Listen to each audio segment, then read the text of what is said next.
কারো ক্যান্সার দেখে যদি এই দোয়াটা আপনি বিশ্বাসের সাথে পড়েন, জীবনে কোনোদিন ক্যান্সার রোগে আক্রান্ত হবেন না।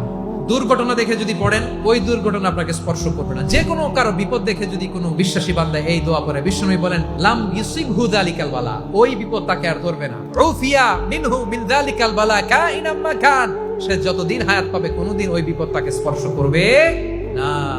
অনেক সময় আমরা দেখি হাসপাতালে ক্যান্সারের 3rd স্টেজে চলে গেছে, লোকটা হ্যাংলা হয়ে চিকন হয়ে হায়রে কি কষ্ট পায়, দেখি না?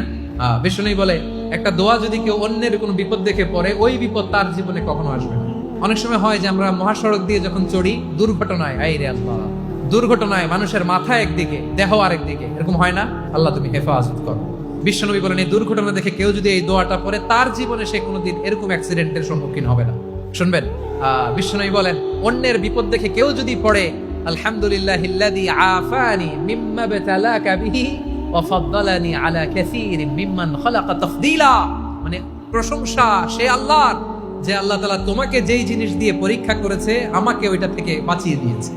তোমাকে আল্লাহ যেই বিপদে ফেলেছে, আমাকে ওই বিপদ থেকে তিনি মুক্ত রেখেছে, আর তার অনেক সৃষ্টির উপর আমাকে তিনি প্রাধান্য দিয়েছে। সুবহানাল্লাহ পড়েন।